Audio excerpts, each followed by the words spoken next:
When they come for you, they don't come with swords. They come with words, whispers, accusations, stories designed to corner you. And the weak man, he panics, he explains, he drowns in apologies, proof, and excuses. That is the trap. Because the moment you defend yourself, you've already confessed to one thing, that their words matter more than your silence. This is how power works, not in truth, but in perception. The world doesn't follow what is real. It follows what looks strong. Machiavelli knew this. He didn't waste time clearing his name. He let the noise burn itself out while his presence grew larger than the rumor. And when the smoke cleared, he was still standing, untouchable. Here's the law you must burn into your mind. Defending is weakness. Non-reaction is strength. When they accuse you, don't flinch. Don't explain. Don't scramble to clean your image. Stand calm. Stand cold. Let their words bounce off like arrows on steel, because the man who doesn't defend himself becomes dangerous. He becomes unpredictable. He becomes myth. People will whisper, "Why didn't he respond? What does he know that we don't?" And suddenly, the power shifts. The accuser looks desperate. You look untouchable. That's the trick. You don't defend. You flip weakness into power. Type this in the comments right now. Let it seal into your mind. I don't explain. I ascend. Say it again until it becomes instinct, because when they come for you with noise, your silence becomes thunder, and thunder always belongs to the storm. Here's the rule predators live by. Predators don't explain, prey does. Watch the jungle and you'll see the truth. The rabbit makes noise, runs frantic, betrays its position with panic. The lion, silent, still, watching, waiting. One is prey, one is power. And people are no different. When they come at you with attacks, gossip, and slander, they're hunting. They want to corner you. They want you to panic. They want you to defend. Because the moment you defend, you reveal fear. You reveal weakness. You reveal that their words have teeth. But when you stay calm, when you don't move, when you let them throw words like stones while you stand still, that's when the roles reverse. Your silence becomes their paranoia. Your stillness becomes their fear.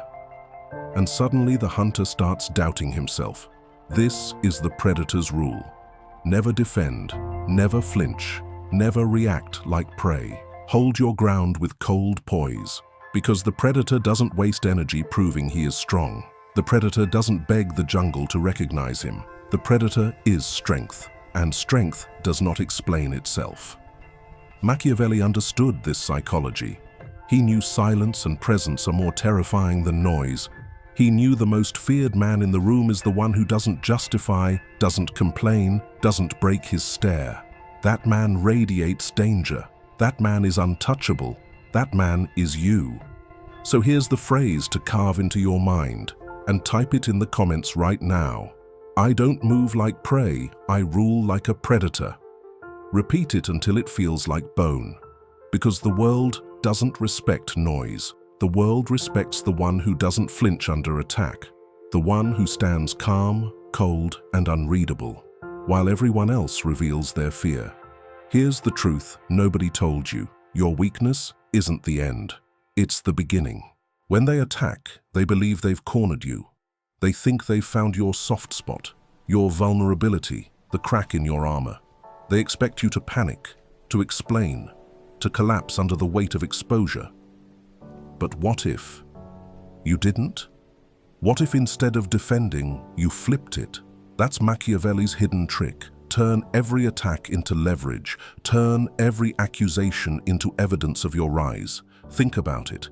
If people are whispering about you, if they're accusing you, if they're spending time dragging your name through the mud, it means you've already become a threat. Nobody throws stones at ghosts. They throw stones at statues. And the more stones they throw, the bigger your statue grows. So when they call you ruthless, smile. Ruthless is what kings are called by the jealous. When they call you arrogant, let them. Arrogance is what the weak call confidence they cannot match. When they say you've changed, own it. Change is proof of evolution. Stagnation is their curse, not yours. This is how you flip weakness into power. You don't fight their narrative, you redirect it. You let their accusations confirm what you already know, that you are above them. The crowd will wonder, why are they so obsessed with him? Why do they keep attacking? And slowly the suspicion turns. They stop questioning you and start questioning your enemies. That's the shift. You never defend yourself. You let their desperation expose itself, and in the end, their attacks become your proof of significance.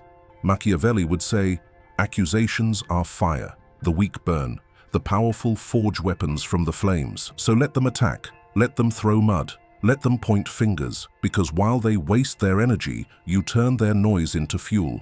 Repeat this now, type it in the comments to burn it into your subconscious. Their attacks feed my rise.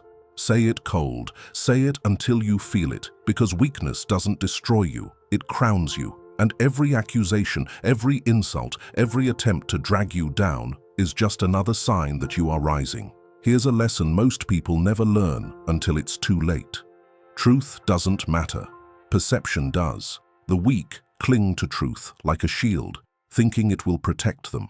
They gather facts, receipts, proofs, hoping the world will see justice. But the world doesn't care about justice. The world cares about appearances. A lie told with confidence will always outweigh a truth spoken in defense. Why? Because confidence shapes perception, and perception shapes reality. Machiavelli wrote that rulers don't need to be good. They only need to appear good. Virtue is not about substance, it's about presentation. And once you understand that, you stop wasting time defending yourself with truth and start controlling how you are seen. Ask yourself this: when a man is accused, do people remember the truth or do they remember the image? The courtroom of public opinion doesn't operate on evidence, it operates on spectacle. And the one who frames the perception wins. That's why defense is suicide, because defense puts you in the weaker role, the one begging to be seen clearly, the one hoping truth will save them. But no one cares about truth, they only care about who looks stronger. So when they accuse you, when they point fingers and whisper, don't respond with explanations. Respond with elevation. Make moves. Appear bigger, not smaller. Let them choke on their own noise while you project cold, unshakable presence. Perception is the battlefield. Truth is irrelevant. And those who cling to truth while ignoring perception are always crushed. You must become the architect of how others see you. Every silence, every move, every look. These are tools to shape perception. You don't need to be innocent. You only need to look untouchable. This is the Machiavellian edge, the understanding that appearances rule the world, that truth is clay, and perception is the sculptor. So stop defending your truth. Start designing your image. And when the crowd sees you stand calm, when they see you rise higher instead of shrinking lower, they will forget the accusations and remember only one thing: your strength. Now lock this into your mind and type it into the comments. Perception is my power. Truth bends to me. Say it slow, cold, like a law. Because once you accept this, you stop chasing truth like a slave, and you start ruling perception like a king. The greatest warriors don't always win with their swords. Sometimes they win with their silence. And the greatest predators, they don't roar, they watch, they wait. They let fear do the killing for them. This is the art of non-reaction, one of the deadliest Machiavellian tricks you'll ever master. Most people cannot do it. They hear an insult and they flinch. They read a rumor and they respond. They feel provoked and they explode. And with every twitch, every outburst, every attempt to set the record straight, they reveal their weakness. They prove they can be baited. They prove they can be controlled. But the man who masters non-reaction, he becomes untouchable. Imagine this. They accuse you of betrayal. They shout your name in anger. They spread lies about you in public. And you don't reply. You don't explain. You don't so much as blink. What happens? Their noise begins to echo against the walls of their own insecurity. Their attacks feel hollow without your energy to feed them. And soon, people start asking, why isn't he defending himself? Why doesn't he care? What does he know that we don't? That's the shift. Your silence turns into a mirror that reflects their desperation, and in that reflection, they crumble. Non-reaction is not weakness, it is dominance in its purest form, because silence does three things. It starves your enemies. Every provocation they throw at you is bait. If you react, you feed them. If you stay still, you suffocate them. It unsettles the crowd. People expect noise. They expect drama. They expect conflict. When you stay calm, the void terrifies them more than any defense ever could. It elevates your image. The one who reacts looks smaller. The one who doesn't looks above it all. Think of it like this. A king doesn't argue with peasants. A lion doesn't debate with hyenas. The throne and the crown speak louder than words ever will. Machiavelli understood this principle. He wrote that rulers must learn when to act and when to appear unbothered, because sometimes the greatest show of strength is indifference. But here's the catch. Mastering non-reaction isn't easy. It feels unnatural. The ego screams for defense. The pride begs for retaliation. Your emotions want to fight, to prove, to lash out. That's why most people fail. They can't hold the silence. They break, and in breaking, they reveal their weakness. But not you. If you want to be untouchable, if you want to play at the level of kings and predators, you must learn to love silence more than noise. You must train yourself to see provocation as a test, and every time you don't react, you pass. Because here's the truth. In power dynamics, the first to react is the first to lose. So the next time they come for you, remember this. Don't clap back. Don't justify. Don't move. Let them drown in their own words. And you stay still.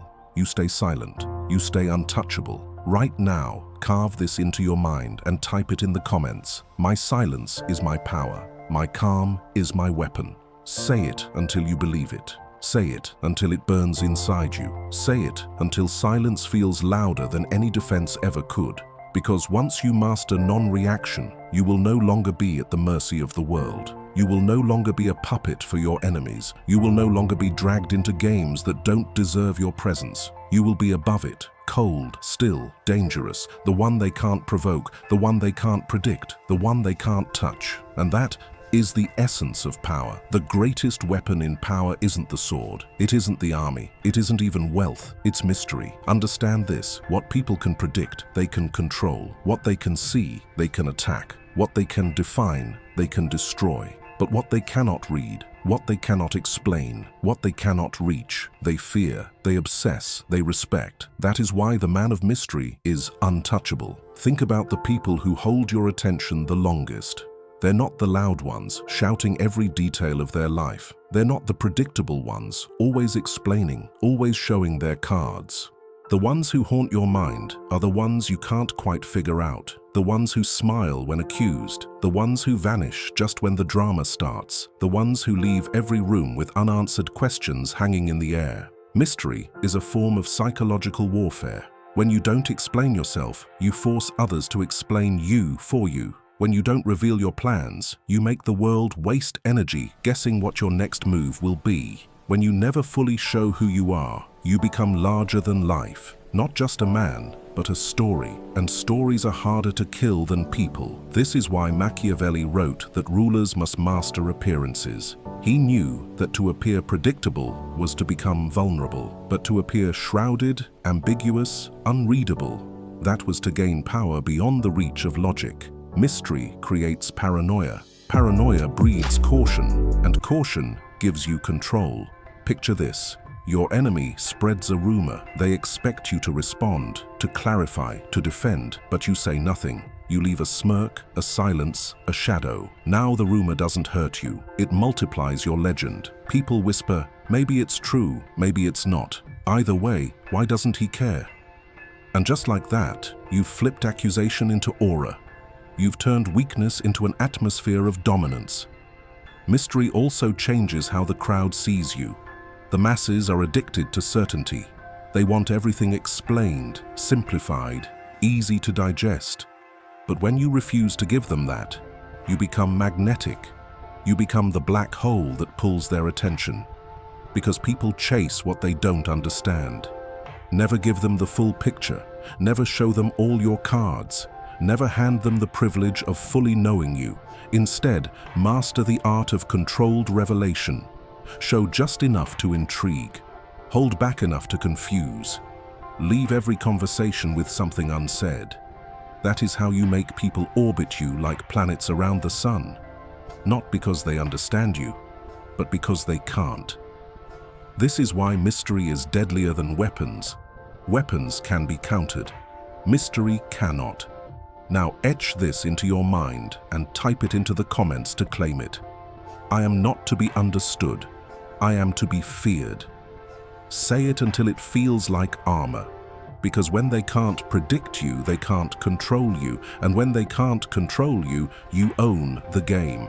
This is your next step toward becoming untouchable. Sometimes the most devastating strike is the one they never see coming.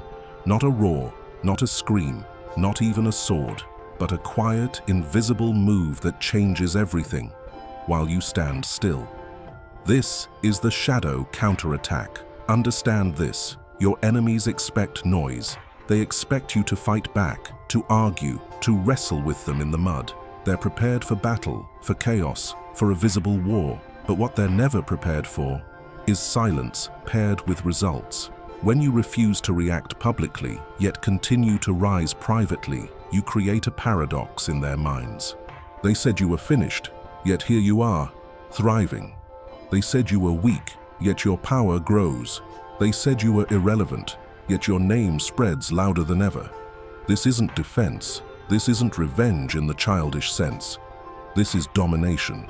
The shadow counterattack follows 3 principles. 1. Outperform instead of out-argue. Every word you waste defending yourself could have been invested in building something stronger. Your greatest revenge is not a clapback tweet, not a screaming match, not a desperate essay proving your innocence. Your revenge is standing on a mountain of results while your enemies choke on their own words. Machiavelli himself believed that glory was not in argument but in legacy. Your actions write the story, not their noise. 2. Use silence as the setup. Your lack of response is the tension. It makes the crowd lean in closer. It makes your enemies nervous. It creates a vacuum of expectation. Then, when your results drop, when your success manifests, the contrast is devastating. The world sees not just your victory, but their failure to predict it. It's like a blade that was always behind them, waiting for the perfect moment. 3. Replace, don't retaliate. The highest form of counterattack is replacement. Don't destroy their name, outgrow it. Don't argue with their influence, overshadow it. Don't crush their legacy. Build yours so high theirs disappears in your shadow. Because the one who replaces doesn't need to explain.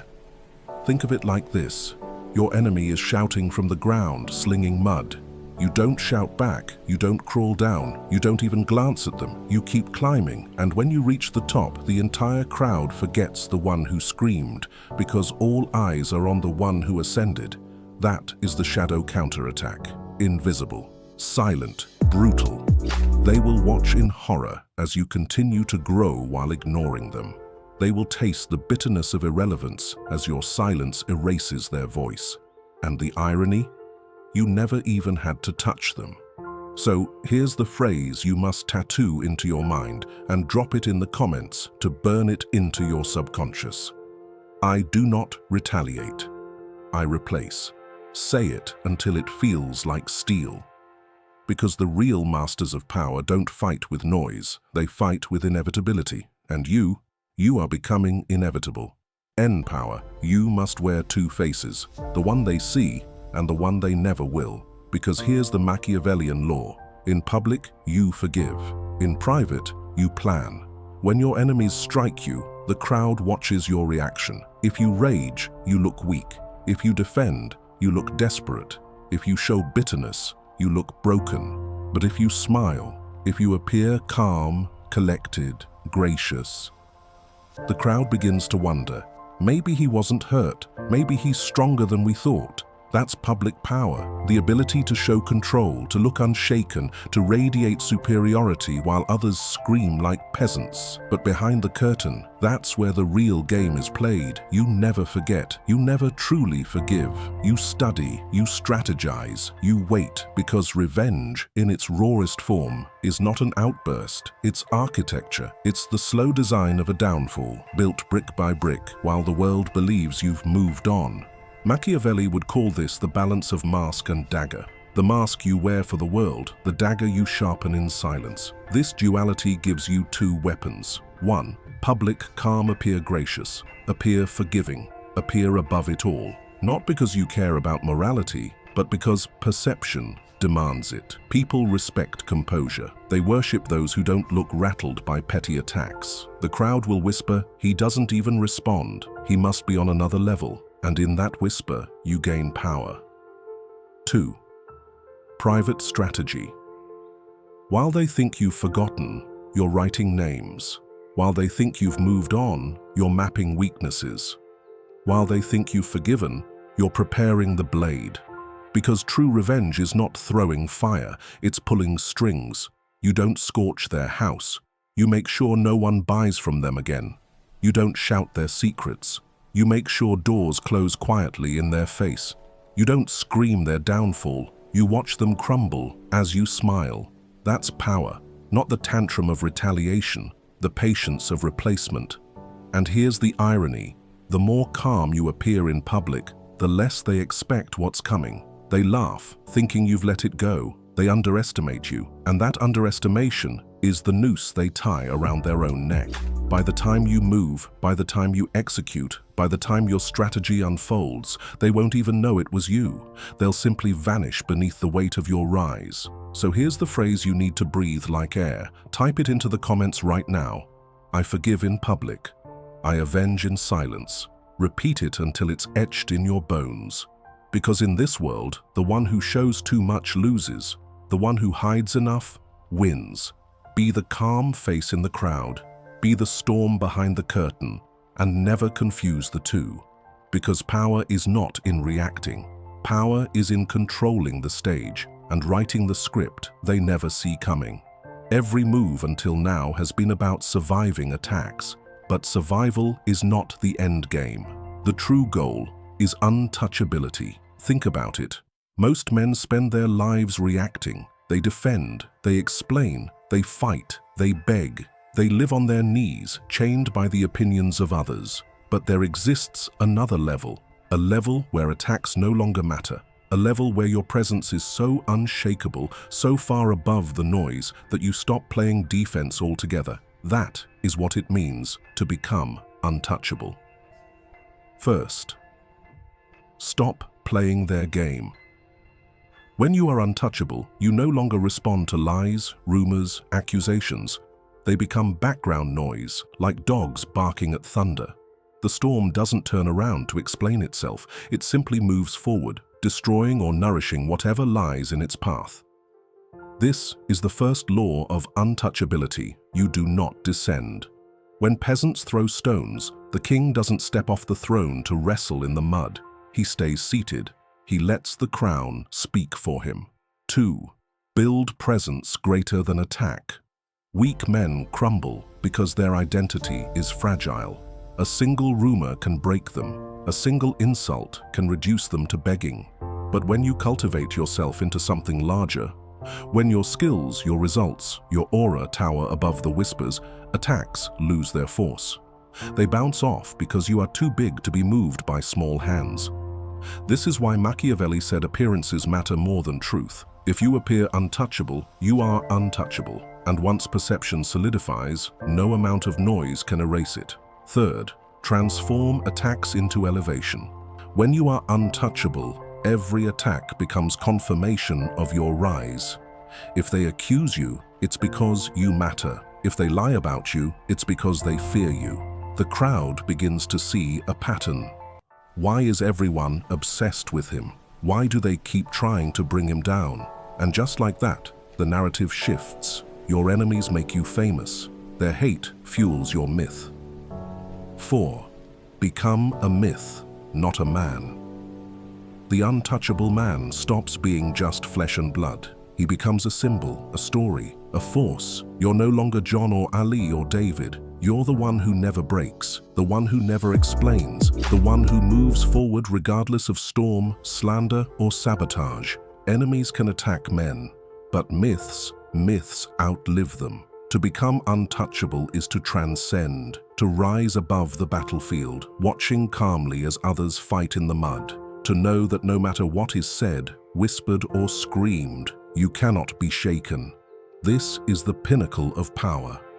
Not because you won, not because you fought, but because you no longer need to. So stamp this into your soul and type it into the comments right now. They attack. I ascend. Say it until it becomes instinct, until you no longer crave defense, explanation, or permission. Because when you become untouchable, you are no longer in the game. You are the board. You are the rules. You are the force that shapes the story itself. And in next part, we seal this journey. The final transformation.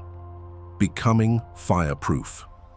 Where even the flames of attack can no longer burn you, they only forge you harder. You've learned silence. You've learned mystery. You've learned how to flip weakness into power. But there is one last transformation, the highest stage of all. Not untouchable, not unshaken, but fireproof. Because no matter how strong you become, no matter how far you rise, the world will always try to burn you. They will accuse you of things you never did. They will exaggerate your flaws. They will twist your name, spit on your reputation, and try to reduce your empire to ashes. But here's the law. Fireproof men do not burn. 1.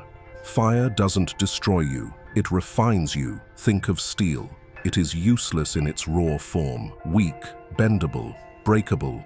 But put it in the flames, heat it, beat it, temper it, and it becomes a blade. That is you. Every attack is heat. Every lie is the hammer. Every attempt to burn you is the very process that makes you sharper, stronger, colder. The weak beg to avoid fire. The powerful learn to walk through it. 2. The flames belong to them, not you. When mobs scream, when enemies slander, when the world turns against you, remember this: fire doesn't define you, it defines them. Their noise shows their fear. Their desperation shows your significance. Their fire is not proof of your weakness, it is proof of your power, because no one tries to burn what doesn't matter. 3. Outlast the inferno. The art of being fireproof is patience. You don't rush to put out every flame. You let them burn themselves out. Rumors fade, slander rots, enemies consume themselves in their own hatred. But you remain, you wait. And when the smoke clears, you are still standing, colder, harder, stronger than before. 4. Become the flame. There is one final step beyond surviving fire: becoming it. When you are fireproof, you no longer just endure flames, you wield them. Your silence becomes heat. Your mystery becomes smoke. Your presence becomes the blaze no one can extinguish. Enemies try to burn you, only to be burned themselves. Enemies try to destroy you, only to destroy themselves in the process. You don't fear fire. You are fire. This is what Machiavelli meant when he taught that rulers cannot cling to virtue, but must embrace necessity. Virtue is fragile, necessity is fireproof. And you are no longer a man defending himself. You are a storm. You are an inferno. You are beyond reach. So here is your final law. Stamp it in the comments. Say it until it echoes in your bones. I don't defend. I dominate. Say it once for today. Say it again for tomorrow. Say it until it becomes your nature. Because this is the final transformation. You are no longer prey, no longer man, no longer victim of perception. You are fireproof. You cannot be destroyed. You do not explain. You do not bend. You do not burn. You rise in silence. You rule through perception. You ascend through attacks. And when the world tries to set you on fire, you will walk through the flames untouched, while they are left choking in their own smoke. Like this video. Subscribe to Psycho Wisdom. Hit the bell. Because this is not just content, it's training for the untouchable. You don't defend, you don't explain, you don't burn, you are fireproof.